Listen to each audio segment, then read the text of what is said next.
पांडे साहेब, काही शोध लागला का? शोध लागला? हे शोध लागणं काय असतं? केस कोण हाताळतोय? इन्स्पेक्टर चालू पांडे, जो गुन्हेगाराला आकाश आणि पाताळातून सुद्धा पकडून आणतो. हो सर, ते तर खरंच आहे. मी खूपच धन्य की ही केस तुम्ही हँडल करताय. पण काही कळलं का? ऑफकोर्स पत्ता लागलाय. कोण आहे तो बदमाश माणूस? काखेत कळसा गावाला वळसा. अर्थात जो कोणी गुन्हेगार आहे तो तुमच्यापैकीच एक आहे. Meaning the culprit is one amongst you. म्हणजे गुन्हेगार तुमच्यापैकी कोणीतरी एक आहे. कळलं ते, पण એટલે તમારામાંથી જ કોઈ ગુનેગાર છે. छे 6 लोक आहेत. पाजे 6 नाही, कोणीतरी एक आहे का? अहो पंजाबी. हो, पण तो एक आहे कोण?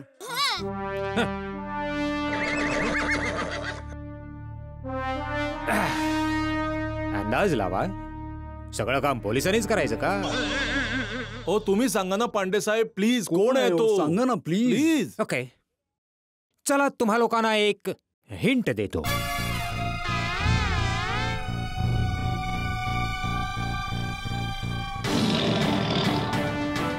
तुम्हा लोकांना जे मेसेजेस केले गेलेले आहेत त्या सगळ्या वैयक्तिक बाबी आहेत.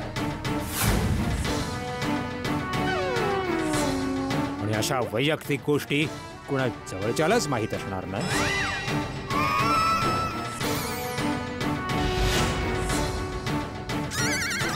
तुम्हा लोकांना ज्या कोणी मेसेज केलेला आहे तो तुमच्या कोणीतरी ओळखीचाच आहे. ओहो, अच्छा अच्छा अच्छा अच्छा, कोणीतरी आपलाच आहे. तर टेन्शन घेण्यासारखं काहीच नाही ना, कारण आपले म्हणजे आपले नाही का. कोणीतरी बाहेरचं असतं तर नक्कीच काळजी घ्यावी लागली असती. तरी सुद्धा कळलं तर पाहिजे ना कोण आहे जो आपला आहे पण आपला नाहीये. हो, कळलं तर पाहिजेच. हो बरोबर. अरे, तो जो कोणी आहे त्याला आपण आपसात बसून शोधू ना. त्यासाठी बिचाऱ्या चालूजी पांडेजींना का थांबून ठेवलं आहे? सकाळपासून बिचारे पोलीस स्टेशन मध्ये काम करून दमले असतील. म्हणून माझ्या हिशोबाने या बाबतीत पोलिसांना सोडलं पाहिजे.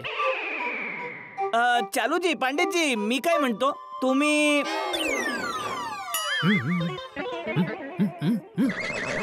म्हणजे तुम्ही जा, या निघा, जा जा. काय जा? मी इथे टाइमपास करायला येतो का? जोपर्यंत मी गुन्हेगाराला पकडत नाही मी इथून हलणार नाही. आणि मला माहित आहे की खरा गुन्हेगार कोण आहे.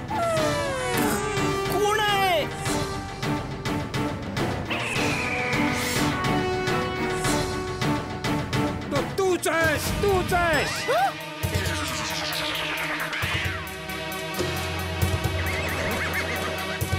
तो तू आहेस.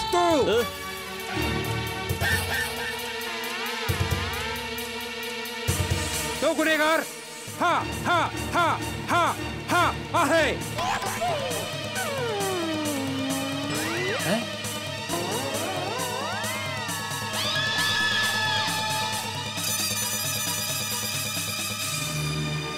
जेठालाल तू?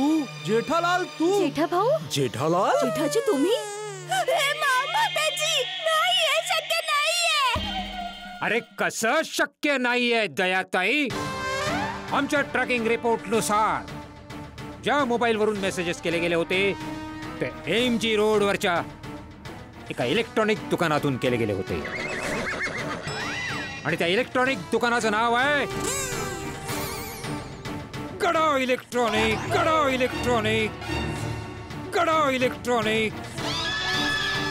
सगळे पुरावे आणि साक्षीदार तपासल्यानंतर हे सिद्ध होत आहे की हे सगळे मेसेजेस गडा इलेक्ट्रॉनिक्सचे मालक जेठालाल गडाने केलेले आहेत.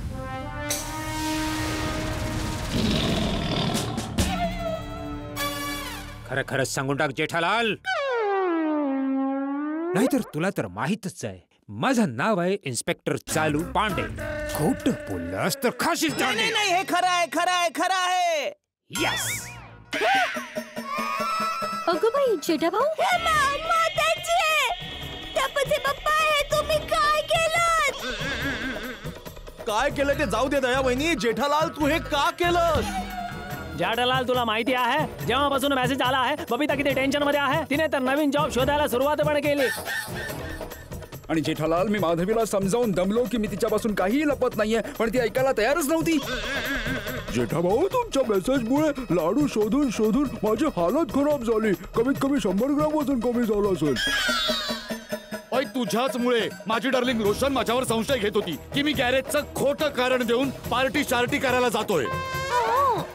तुझ्याचमुळे या सगळ्यांनी त्यांचा राग माझ्यावर काढला. पण जेठालाल माझ्या प्रश्नाचं उत्तर तू अजूनही दिलं नाहीयेस. तू असं का केलंस? का? या पोपटलाल मुळे हा? झालं असं की अरे हा तर तोच पोपटलालचा फोन आहे. ओहो, असं वाटतंय बाघाने त्या बॉक्स मध्ये डमी फोन घालून दिला आणि असली फोन इथेच राहिला. अरे बिचारा पोपटलाल वैतागला असेल. त्याचा सिम कार्ड पण इथेच आहे. मग त्याला निरोप कसा पोचवू की गडबड झालीये म्हणून. पण एक मिनिट, त्याला निरोप पोचवायचाच कशाला? एक फोन खरेदी करताना त्याने मला 2 तास त्रास दिला. मग त्याला पण थोडाफार त्रास दिला तर चालतंय की. पण मी खरं बोलतो आहे की मी तुमच्या सोबत एक भोळी निर्दोष, फक्त निर्दोष मस्खरी करत होतो. पण माझी कुंडली इतकी खराब आहे की मी करायला काहीतरी वेगळं जातो आणि होतं काहीतरी वेगळं. प्लीज, माझी अशी कोणती इच्छा नव्हती की तुमच्यामध्ये भांडण लावू की मग तुम्हाला त्रास देऊ. मी तर फक्त असंच निर्दोष मस्करी करायला गेलो होतो. प्लीज मला माफ करा, प्लीज. प्लीज तुम्ही सगळे टपूच्या पप्पांना माफ करा ना प्लीज. सॉरी. काय बोलताय तुम्ही दया वहिनी? सोडा ना. त्याच निमित्ताने नवऱ्यासोबत गोड भांडण करण्याची मज्जा आली आम्हाला. आणि जेठा भाऊ तुमच्यामुळे बऱ्याच दिवसांनी हंसचा व्यायाम पण झाला. अगदी बरोबर. तसं जेठाजी, थँक्स टू यू. तुमच्यामुळे माझं रेझ्यूम अपडेट झालं. CV, biodata. जेठालाल, स्वतःची शैक्षणिक माहिती आणि व्यवसाय आदीचं विवरण. बायोडेटा. जेठा भाऊ माझ्याकडून सुद्धा थँक्यू. तुमच्यामुळे माझा विश्वास आणखी पक्का झाला की हे माझ्यापासून कुठलीही गोष्ट नाही लपवत. सगळ्या वहिनींनी तर मला माफ केलं.